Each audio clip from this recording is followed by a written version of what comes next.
Boa tarde. Eu sou Luiz Alberto, eu sou o chefe da divisão de informática da COSEAC. E vocês podem perguntar por que a COSEAC, que cuida da entrada dos candidatos, também se preocupa com evasão. Nós nos preocupamos com evasão porque nós somos da Prograde. E como a Prograde se preocupa, a gente tem o dever também de se preocupar. E não tinha conhecimento do trabalho do colega. Em 2017, a gente começou um trabalho para identificar a evasão de primeiro ano dos alunos ingressantes pelo SISU. Deixa eu colocar a nossa apresentação aqui. Então, em 2017, a gente começou a fazer esse trabalho para identificar, no período de 2013 a 2017, os evadidos de primeiro ano, aqueles que evadiram no primeiro semestre e no segundo semestre depois do ingresso. Então, o SISU, como vocês sabem, se tornou a principal forma de ingresso na UF a partir de 2013. São duas seleções anuais, uma entrada para o primeiro e uma entrada para o segundo semestre, e apenas o curso de arquitetura não oferece vagas pelo SISU. A partir de 2013, com a política de cotas foi implementada, atingindo 50% das vagas em 2016. Esse gráfico, até o Zé Márcio estava há pouco perguntando para o professor Jorge, ele mostra os inscritos por edição no SISU. A gente percebe que a quantidade de inscritos vem caindo ao longo dos anos. Isso pode ser bom para a UF. Por quê? Eu estava até explicando para o professor Zé Márcio. Naquele pico que a gente teve de 137 mil inscritos, boa parte dos estudantes ali eles não conheciam a universidade, não sabiam, era um processo novo, o SISU, então eles se inscreviam sem ter o conhecimento dos cursos e da própria universidade. Ao longo dos anos, essa quantidade de inscritos foi caindo, sempre tendo um pico na edição de primeiro semestre. E até que ano passado atingiu esse valor mínimo de 63 mil inscritos, na segunda edição do ano passado.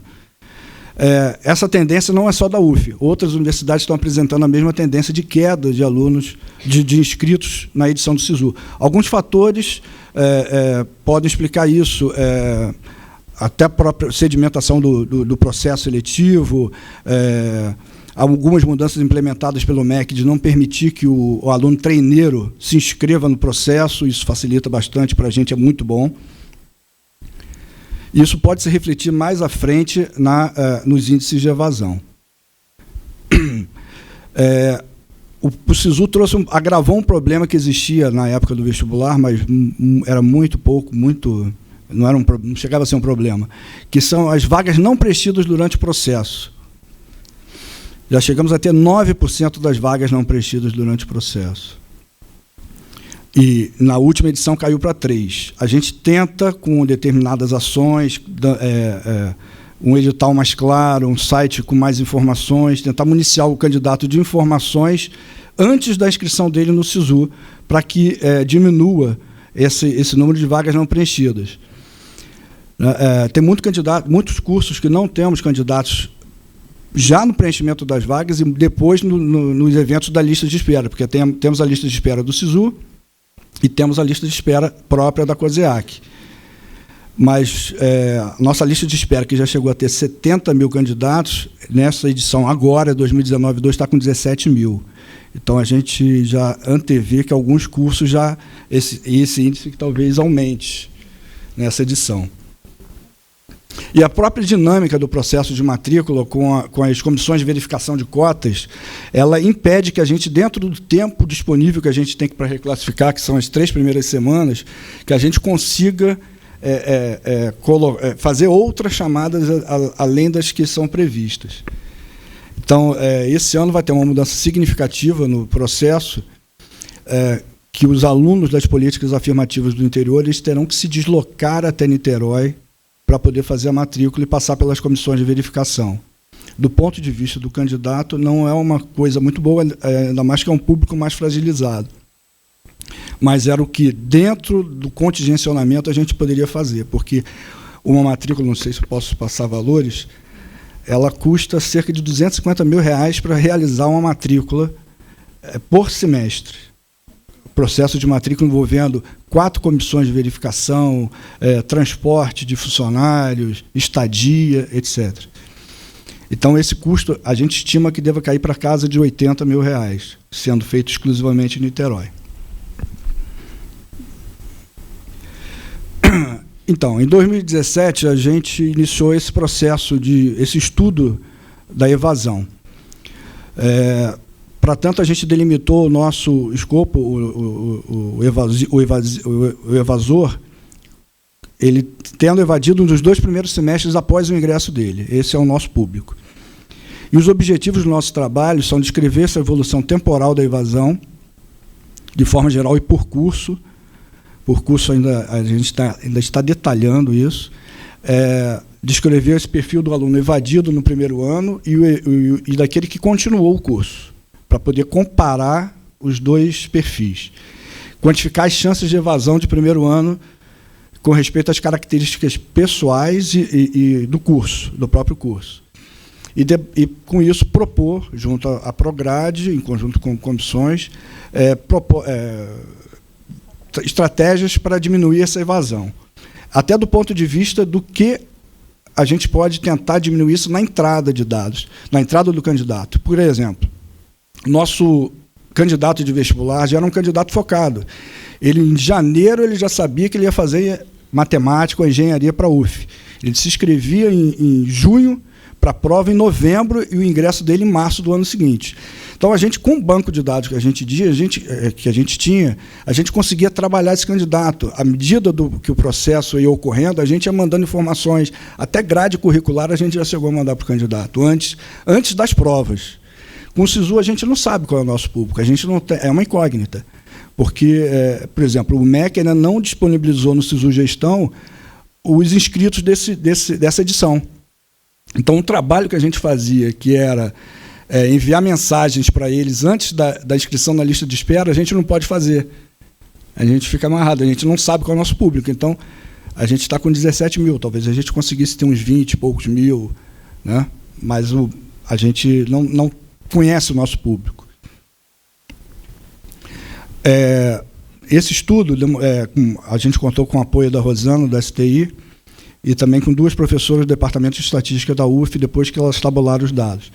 Então, a Rosana nos forneceu informações que nós fizemos o batimento junto ao nosso banco de dados, e identificamos, nesse período, esses índices de evasão que variam de 15% a 23%. Esse 15% ele foi um índice muito atípico. Ele foi justamente naquele ano em que uma decisão do Conselho de Ensino e Pesquisa possibilitou o trancamento especial. Então, o índice que estava na casa de 23% caiu para 15%.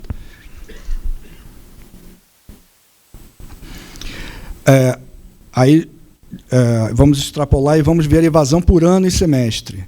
Né? A gente percebe que a evasão da primeira edição do SISU ela é muito maior do que a evasão do segundo, dos alunos ingressantes pela segunda edição do SISU.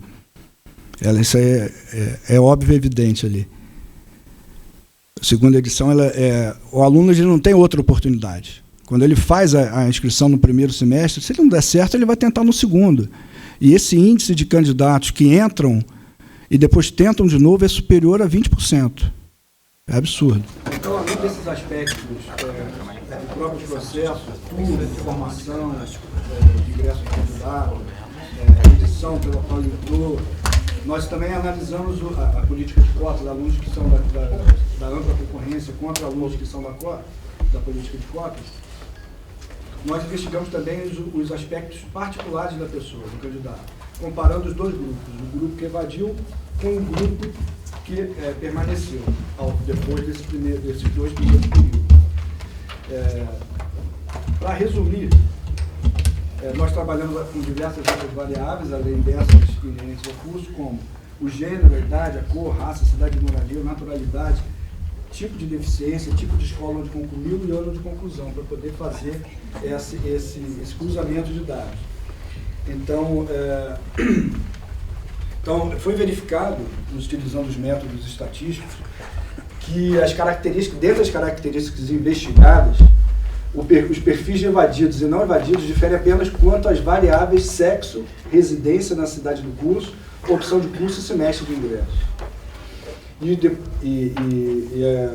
As seguintes conclusões iniciais, as primeiras conclusões que chegamos foi de que o percentual de evasão, isso é até claro, é maior entre os ingressantes da segunda opção de curso, não residentes no curso, ingressantes no primeiro semestre e do sexo masculino. A quase totalidade dos que evadem o fazem no primeiro período, isso é, são calouros. A chance de evasão é 140% maior entre estudantes que ingressaram na segunda opção de curso relativamente aos que entraram na primeira opção. A chance de evasão é 122% maior entre os não residentes na sede do curso relativamente aos que residem no município do curso. Há uns 3 anos atrás, mais ou menos, há uns 3 anos atrás, cerca de 3 ou 4 anos atrás, por iniciativa da Prograde, nós fizemos um estudo para identificar a origem, a moradia do candidato, se isso poderia influenciar na fixação dele, caso a gente criasse uma política que oferecesse 10% de bônus na nota final do candidato. E pareceu bem satisfatório para os cursos do interior, os candidatos que moravam na macro e na própria cidade. Só que nós fomos impactados, depois de já ter divulgado o edital e o resultado, com uma medida judicial que fez cancelar isso.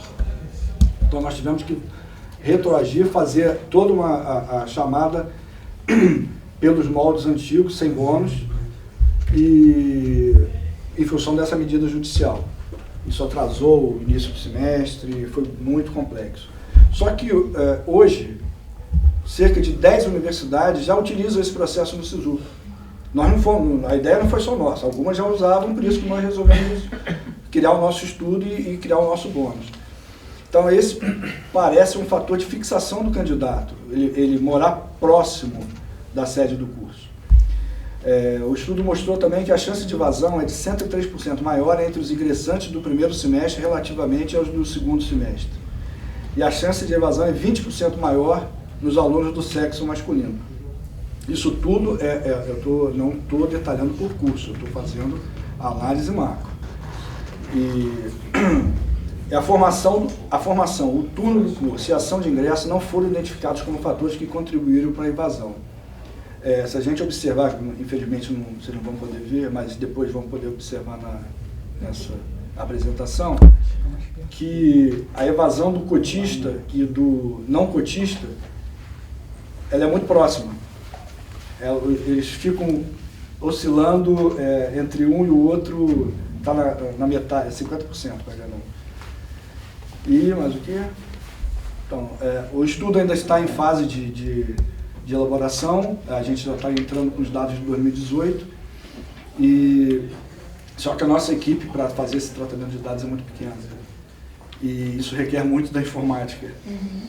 E a gente está dando continuidade ao trabalho na medida do possível. Agora eu fiquei sabendo do trabalho do nosso colega, a gente pode tentar, via Prograde, agregar, né, os dois trabalhos, o que um pode agregar ao outro.